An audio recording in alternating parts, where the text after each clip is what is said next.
everybody. My name is Nicole Sturk. I'm the Resource Innovation Director here at SICSA Pet Adoption and Wellness Center in Dayton, Ohio. And I'm so excited to join you guys today for what has already been a wonderful conference. And today, I'm looking forward to sharing with you this topic that we've called Essential Services, the Power of Programmatic Sponsorship Support. So let's jump in.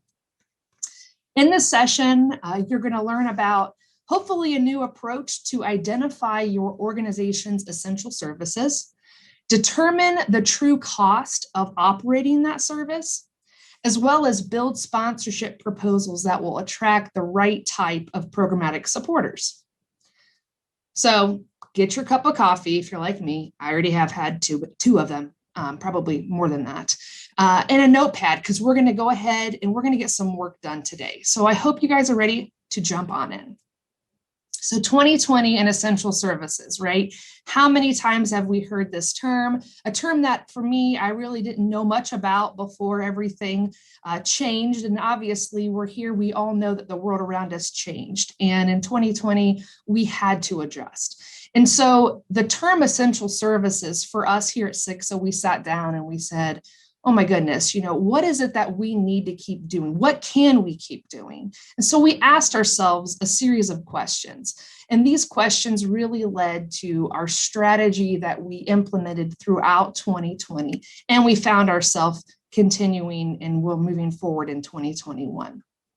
A big question we asked that really drove the direction of the course of our services was, what do our communities around us need? What are we able to do and keep doing, and how do we grow those things? So I'm going to talk to you about eggs today. I know, right? Essential services, they're eggs. This is a concept and an approach that really came out of how do we look at our organization and how do we look at the components of our organization? So here we go. If you think about your organization as a carton of eggs, really two ways specifically that I want you to think about that.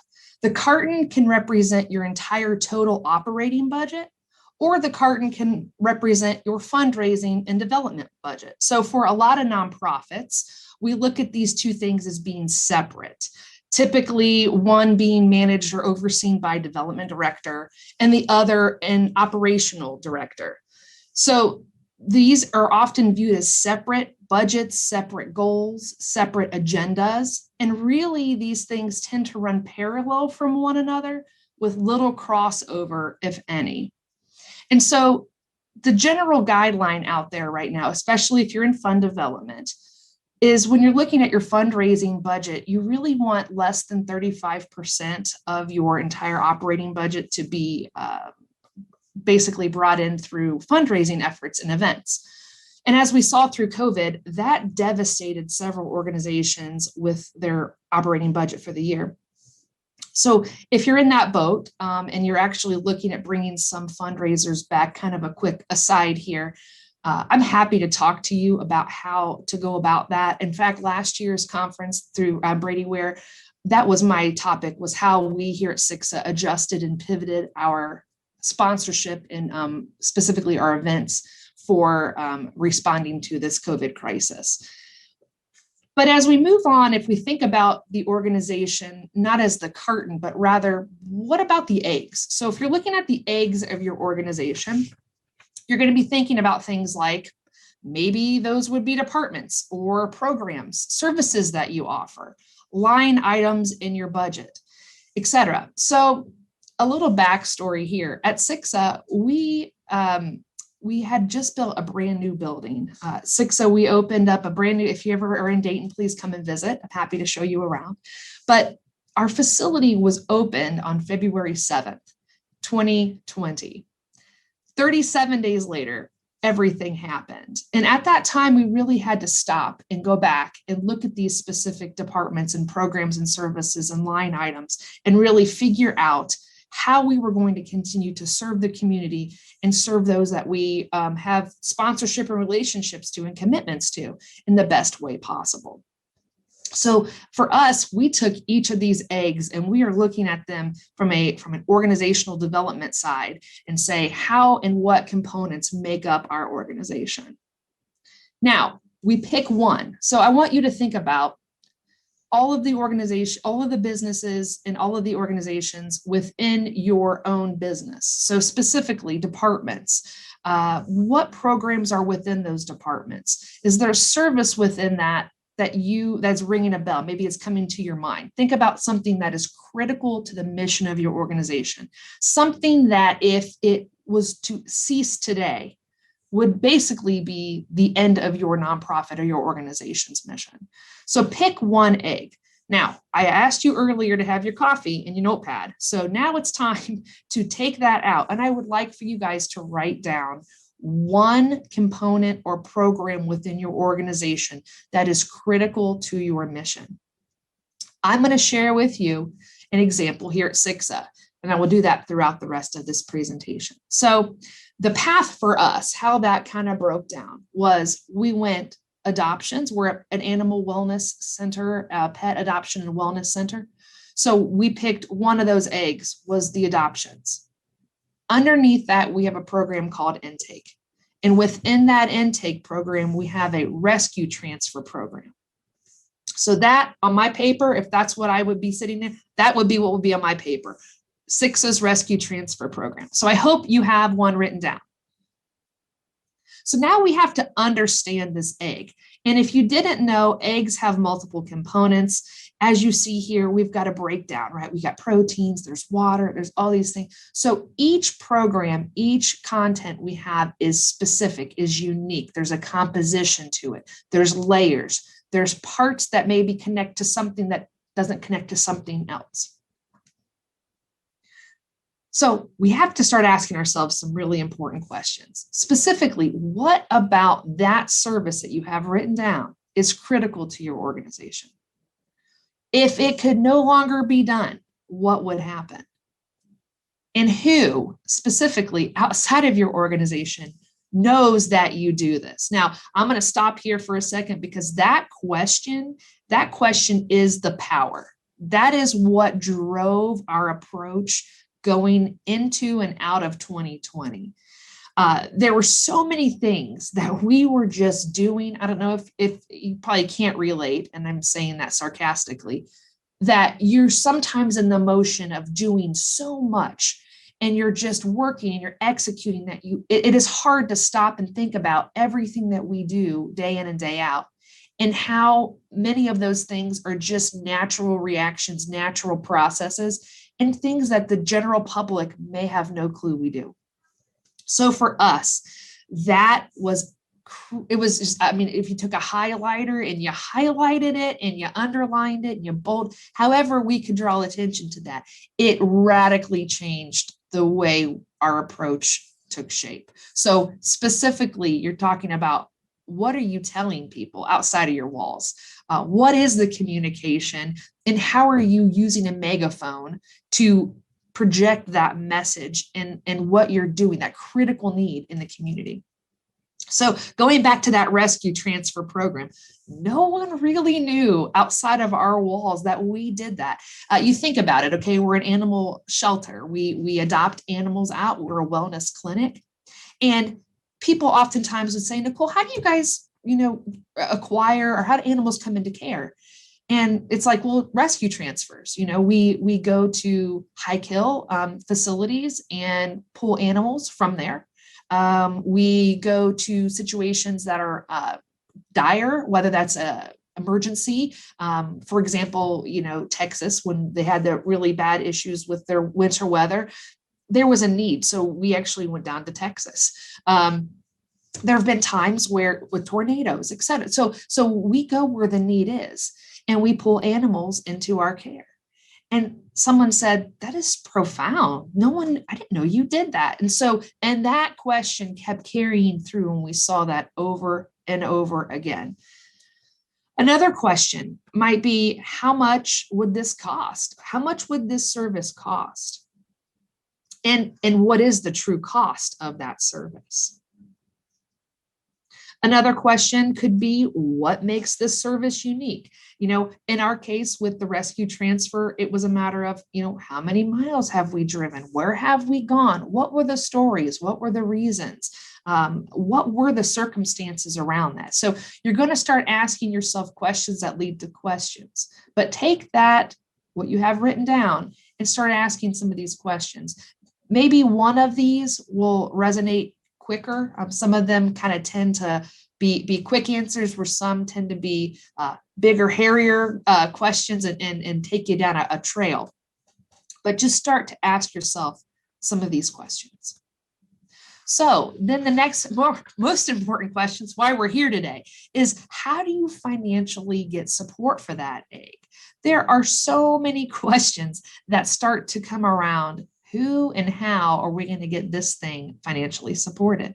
So first, I'd like to say, who would resonate with this mission, this specific program?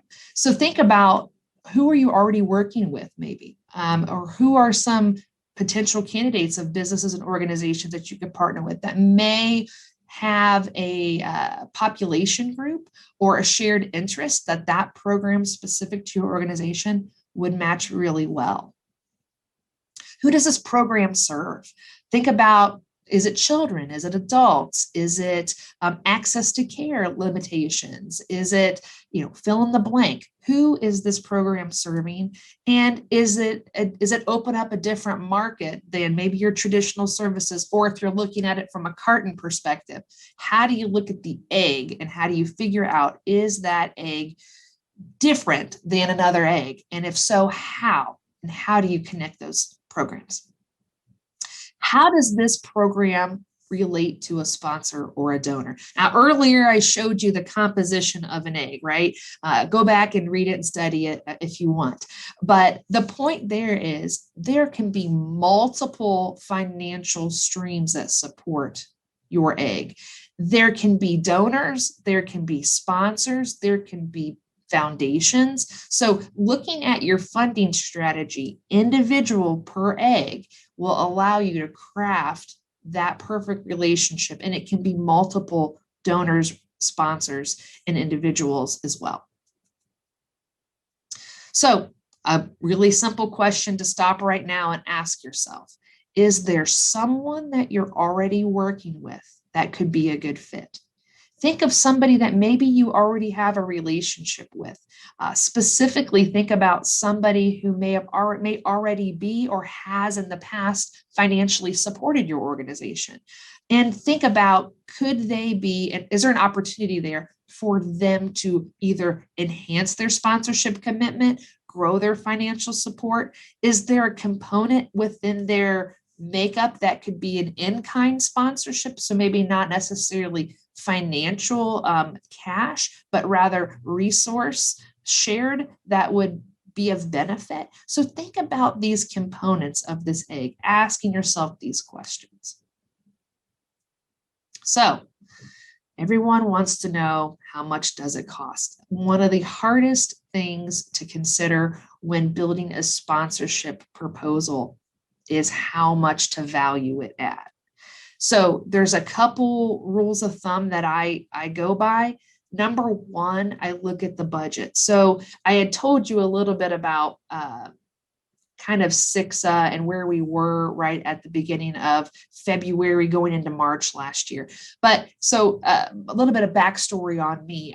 I came into SICSA with the desire really to shift our program, sponsorship program structure. So the way we had done it in years past, where we really had these heavy focus on events. We had two primary events, and that was where a majority of our sponsorship support came from. And my background, kind of coming more from the operational side of things, the strategy side, says I want to look at our budget, because we can't be running these parallel departments. We can't be development only or operations only. We have to look at it as our organization. And so what I did was, in the case of this rescue transfer sponsor example, I went and I met with my coworker, and we sat down and looked at the budget line by line. And so we said, let's look at rescue transfer. So what we did was we sat down and we looked at those numbers, and we said, okay, we are driving, so there's vehicle cost. There are gas costs. We're making it simple here. There were miles driven, there's staff time, there's overhead. And so we started really digging into what is the cost. Then we also have volunteers that help with rescue transfers. Those are non-monetary assets, but we would have to pay for that should that resource not be there. We also have some relationships with some in-kind partners. And so really, when you're looking at your cost, you have to look at it holistically. And in our case, it was pretty quick to find the actual cost of what that programmatic bucket really, it exists. So once we sat down and drilled down rescue transfer sponsors, we repeated the process and repeated the process and repeated the process till every single programmatic service that we provided that were essential to our services were itemized, and essentially we created a package for each of these. Something to think about when you're doing this. There will be unique characteristics of these eggs. For example, I thought about putting a picture of dyed Easter eggs, eggs that were different colors. Why? Because I think there's a value in looking at the eggs and saying, this one might really connect to this person or organization because it has these components that are unique to this audience. So if you think about each of your eggs, you're not really selling the organization, you're selling the individual egg, the individual service, the individual program. So if your budget, basically, what is your budget impact if these eggs, if your services are suddenly financially supported by someone else? So this is actually, it's a question on our board over here, and our staff talk about it constantly. So if this, then what, right? So we look at it and we say, okay, fine. So if we can get someone to programmatically support this thing, then that expense now is no longer in our expense line. I know this is pretty simple, but it's pretty profound. That expense that we have no longer needed to spend is now an asset. And so then it comes down to, if you're trying to grow your programs, you're trying to grow your services, what does that amount of money now equal as far as buying power? For us here at SICSA, we sat down and we said, we really want to expand. So we get this sponsorship. We want to expand our help center services. We want to expand our wellness clinic services. And so now we're able to do even more mission work because those dollars that we've saved are now being used in a transformative way to grow our programs and other departments. And so what this does is it really takes all of our own individual buckets and turns them all into resources to help one another to overarchingly support our budget and our mission. So how do we develop the proposal? I'm glad you asked. We want to first identify a prospect. So this sometimes is it's like a game of chess mystery. It's a strategy. You're trying to think through who resonates with this. So I'm going to give you our example here with this rescue transfer. So rescue transfer, I'm thinking cost. Okay, so I've got my gas, I've got my budget, I've got everything down, how much that cost. Now I'm thinking about who could resonate with this concept. So I'm thinking road, we're driving, we're out and about, we're being seen, we're in a vehicle. So who are we already working with that may be interested? And so we actually were able to bring a sponsor who had committed the past 2 years to us in a small manner and present it to them. And they were just so excited to be considered for this. And they came on as a bigger sponsor. So we sat down and we said, okay, we got to look at it from a megaphone. We've never megaphoned it. We do rescue transfer. We don't tell people about it. We need to market this. So in order to market it, you have to figure out what are you going to provide in it. So you have to look at the core sponsorship components. Those would be your price, your amenities, and your outcomes. So what's the ask? The ask is the price of the operating factor of that service. Then you also say, what is the value? What are the amenities that I can provide to you? And you come up with what those things are. So for SICSA, one of our, I'll say our strengths from a marketing perspective is our social media following. So perhaps in your organization, it could be another amenity. Maybe you have really great foot traffic. Maybe you have a really big following in a certain way. For us, it's all around digital. So with SICSA, our Facebook followers, we have 41,000 Facebook followers, which is pretty great for a nonprofit our size. And so through that is real, and we also have a pretty large following on our e-newsletter. So anything really digital for us has been a very powerful tool. So there's a value to that. So we can then say, how much value can we give to somebody if they partner with us at this dollar amount? And so that sponsorship component really comes down to, here's the price of what we need. We then explain the program itself. Then we talk about, here are the marketing amenities that you will receive by being this partner. And then the outcome, why, and what are you going to get as a business? So for the rescue transfer, what we did was we sat down as a marketing team and we said, okay, let's come up with what this is going to be branded as. And we came up with the road to SICSA. Why? Because we're driving.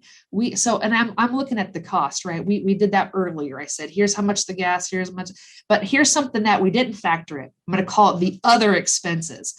We have 2 vehicles that we do the rescue transfer in. Those 2 vehicles are wrapped with logo signage that's pretty outdated. We got a new building, we got a new branding, we did new logos, and it was on our wish list of, gosh, it'd be great to get those vehicles rewrapped. Here comes the sponsorship, and we say, maybe we could put some of that cost in there if we are going to do vehicle wraps that would include the sponsor's signage. And lo and behold, it worked out really well. So the SICSA Rescue Transfer sponsor is Flying Ace, our local car wash organization, and it's a beautiful match. So we have in-kind sponsorship with them. We have marketing amenities that we provide them. And so the premise is this sponsor, who was already a fan of ours, we said, hey, listen, we have this opportunity. It's a programmatic support. You would be actually financially supporting the operations of this mission critical service. And we can provide you these marketing amenities and attach your business with this story of success and outcomes that are positive in a world full of negative news.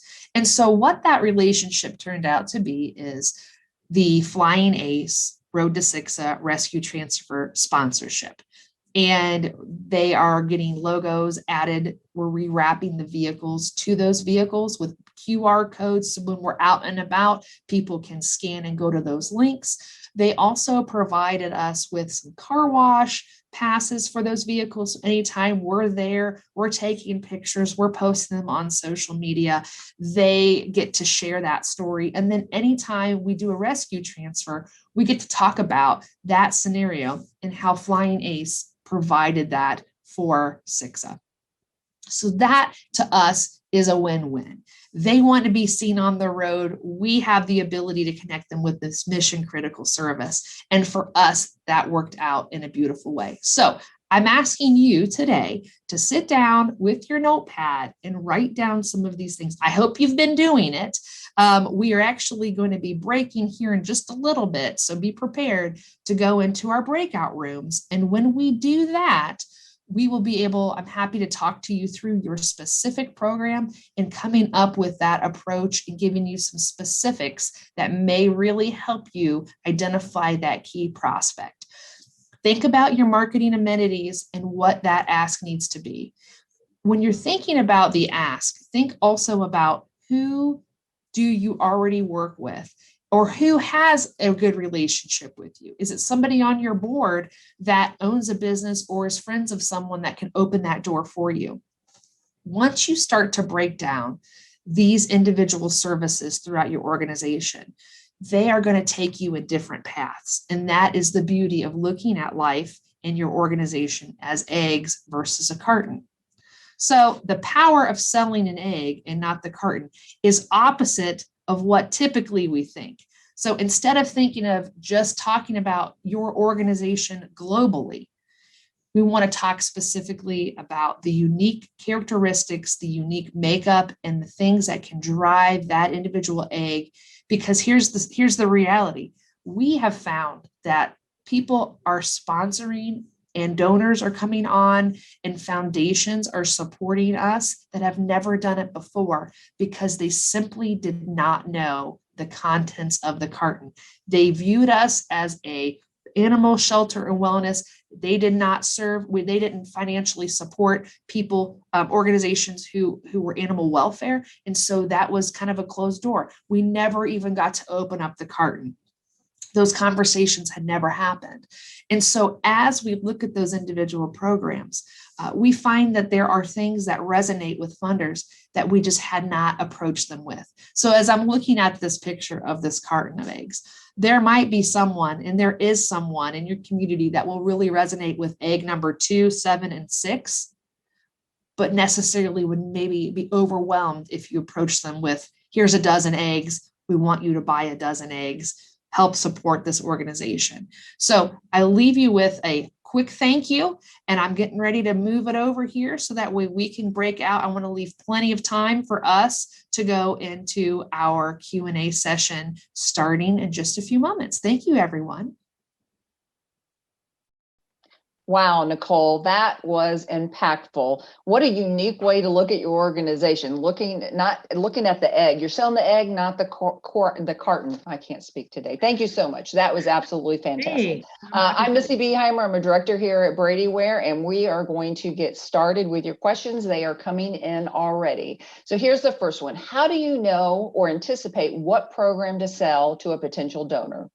So rule of thumb's always, you got to get to know somebody. So I start with, we schedule just a conversation, whether that's, it's been on Zoom a lot, obviously this past year, but go out for coffee and or go to their business, get to know them a little bit. I don't ever walk in with a proposal or a sales pitch or, a brochure or a folder. I go in with a conversation and I ask a lot of questions. I ask them what they need, what their needs are. I try to find out some stuff like, do they have a marketing department? Do they have resources that are there? Do they not? If they don't, then I think, what resources do I have? And how do I match that with some almost an extra benefit of working with us at SICSA? And so I start there. I typically then gather that information. I follow up then with a proposal with some options. And then we talk about that before we really start talking about prices. So typically I don't anticipate, I just go in and I ask questions. Because sometimes if you anticipate that's where the sales pitch comes across, and then people just know that you're trying to sell something to them. Right. Oh, yeah. Awesome. All right, here we go. We have another one. Do you ever propose more than one program while selling sponsorships? Ooh, that's a good one. Yes. So I unless someone comes to me and says, hey, I have this much money and I need it to be spent in quarter 2 or 3 or 4, which is typical. I would then look at what do I have specifically slated, on the calendar for that part of the year. It could be an event. It could be just a quarterly appeal that, resonates with a certain funding program. If it's more general like that, if they say stuff like, we need throughout the year coverage or fall's really important, so I try to kind of play with the calendar first. But typically, if it's a new sponsor, I like to do sort of like I call it the taste of SICSA. It's like not really a term, but that's what I call it. Sort of the buffet approach, where it's a little bit of a lot of things.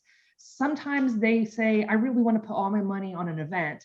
And I would say, okay, but that I would know that wouldn't be the best return on that investment. So it's like, then maybe you're a smaller event sponsor, but you're a part of some other programmatic programs throughout the year. And then that allows me to, at the end of the year, sit down and talk about what went well, what I felt like was a good match, and what their return on that was. And a lot of times they go, oh, I would never have thought that, and so we have those conversations, and then that turns into a bigger sponsor, maybe more drilled down into one specific area. I'll give an example of that. So we had a sponsor who's like, I love dogs, and it's like, that's good. We also love cats. And so he was like, oh, give me a little of this, give me a little of that. So he ended up going with this taste of SICSA sort of approach for a while. And then after that year was over, he's like, I really, really love dogs. And in this case, he's a realtor. And he said, there's just something about a dog, like you get the keys to a house, like your backyard, you got a dog. And I'm like, okay, let's run with that. So we talked, and it ended up turning out that he's the dog of the month sponsor. We create a flyer for him that he puts in his folders for for when he has a new client, a new homeowner. He says, welcome home. It works out great for him.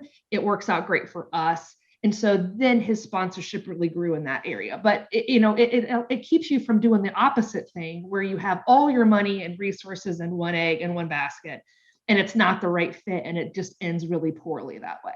So we really try to be cognizant of people's resources to make sure, just as Bob and others have talked about, you got to have multiple options out there. You don't want everything to come in from one source. So the answer is yes. Yeah.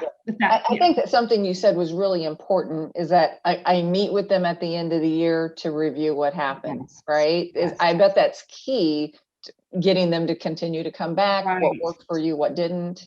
Well, and part of our social media following, I mean, we have a really good social media following. We have really good metric tracking for our sponsors, for ourselves, but for our sponsors as well. So when we sit down, when we meet, we actually do a full, almost annual report on their marketing amenities. And so we track not just, hey, your logo was on our website and 1,700,000 people saw it or could have seen it, that whole maybe impressions.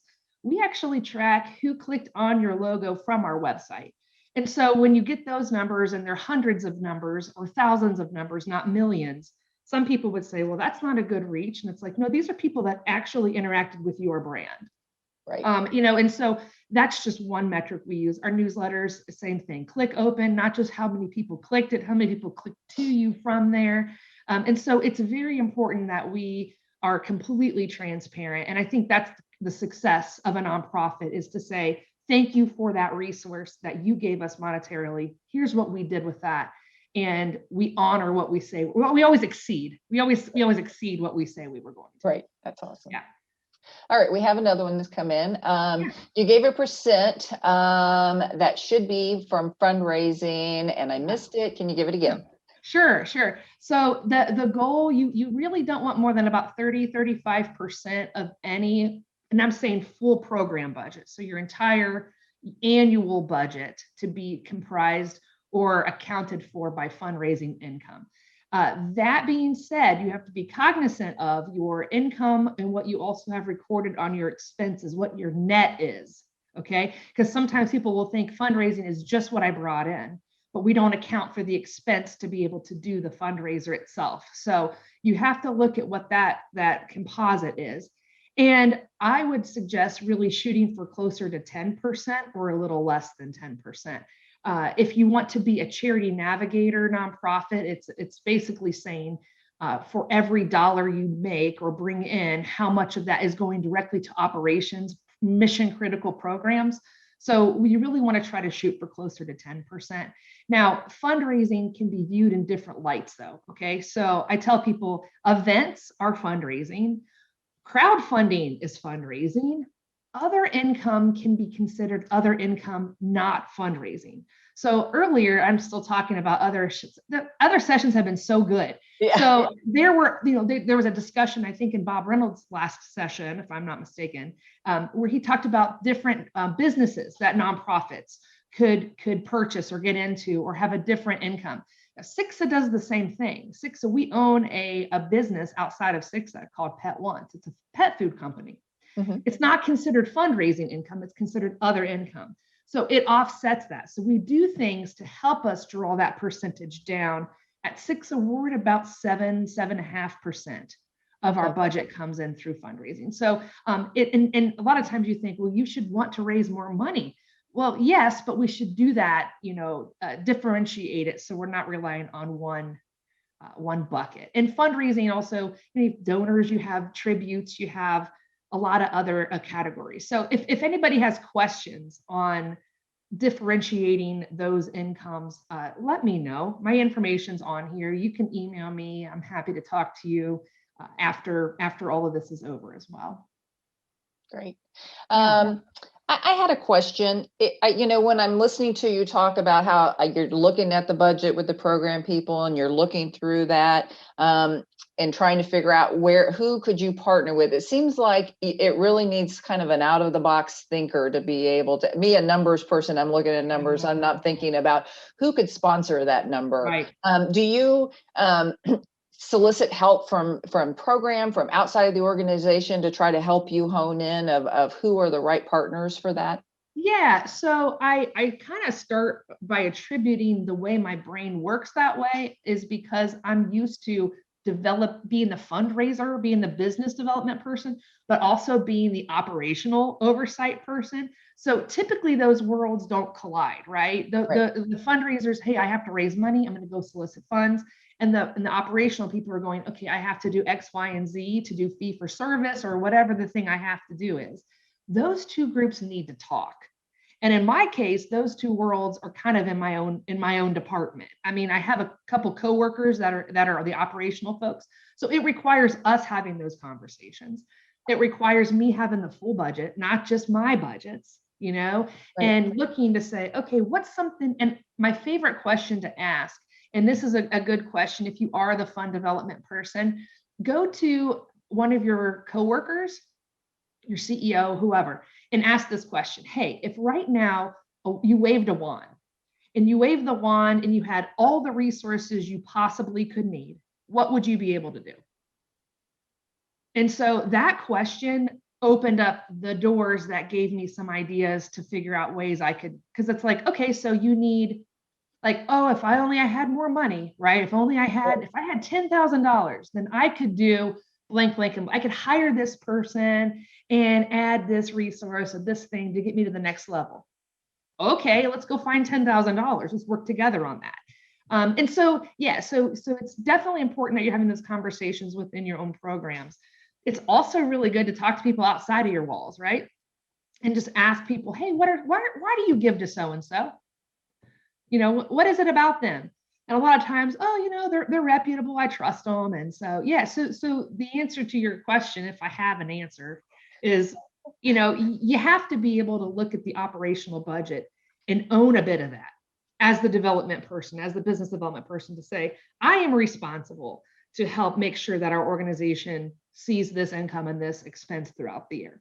Right. And I love it. It's like a puzzle piece, and you are a puzzle piece in that case to try to figure out how to solve the best and which approach is the best one to do that. I think it's fun. People might think it's not. Other people are like, you guys are crazy. It's fun to me, right? We can tell. We have time, I think, for one more question. How do you get your board members involved? And you're looking at them and identifying an egg that would fit for them. And how do you go to them and get them motivated to be part of that? Yeah. So first and foremost, if you have a board and you don't have 100% support financially from your board, that's the first step. People that are on the board, a lot of times we have a hard time asking them to also financially support the organization because they're already giving of their time. So we feel bad to be, we're already asking so much for nothing that, we don't have. So at SICSA, it's part of our, just who we are. We have 100% contribution from our board that they donate towards SICSA or to SICSA as well. So there are some ways to navigate that. In fact, we talk about that through the Miami Valley Nonprofit Collaborative, who is in the exhibit hall, I believe, as an exhibit sponsor. So go check out some programs there if you're trying to find a way to have those conversations to build rapport with your board. That's important first. Don't ever just go in and say, we need money. So cultivate that first. But what I like to do is, of course, I have a pretty easy opening pitch is what I call it. Hey, do you have any dogs or cats at home? Like, who's at home? It's kind of an easy, soft place to talk. But if you're working with I used to work for an organization that served adults with disabilities. So it's like, hey, tell me about your family. A lot of times that opens up that door of, oh, my daughter, she has Down syndrome and here's kind of her story. So we just have those conversations. And then what I like to do, like I'll pick on John, he's on our board. So he works for Square One Salon and Spa. And he's a dog guy and just a great heart and passion for what we do at SICSA and the community at large. He's an underdog kind of guy. He wants to support those who don't have voices, you know, and he's an advocate. He really is, and he's very involved. So we talked, and it was like, I started thinking, what programs do I have that would match that missional heartstrings of him? And so we partnered him with Guardian Angel, and immediately he's like, oh my gosh, square one, this is 100% who we are. So Guardian Angel supports those dogs and cats who get life-saving surgeries that otherwise would be possibly euthanized to give them a good quality of life outcome. And so, you know, we do these happy tales. So Midnight got adopted. Here's the story of Midnight, and here's her forever story. And then we just infiltrate, you know, Square One Spa and Salon with that message. Yeah. And that's just a partnership. So it's a discussion. It's finding those commonalities and being able to match it with the right marketing need too. Yeah. Right. That is awesome. I mean, I think you've given us, everyone, a plethora of information here. I would be surprised if you don't get reached out with more questions. Sure, please. It's a very unique way to look at. I loved it. Don't look at it as a carton. Look at each egg, each program, and specifically target those. So thank you so much for my pleasure. Being with us today, and I appreciate it, and good luck to you in the future. And I think we are going to go now to the wrap up with Bob. Perfect. Have a great rest of your conference, everybody. Thank you again for allowing me to be a part of it.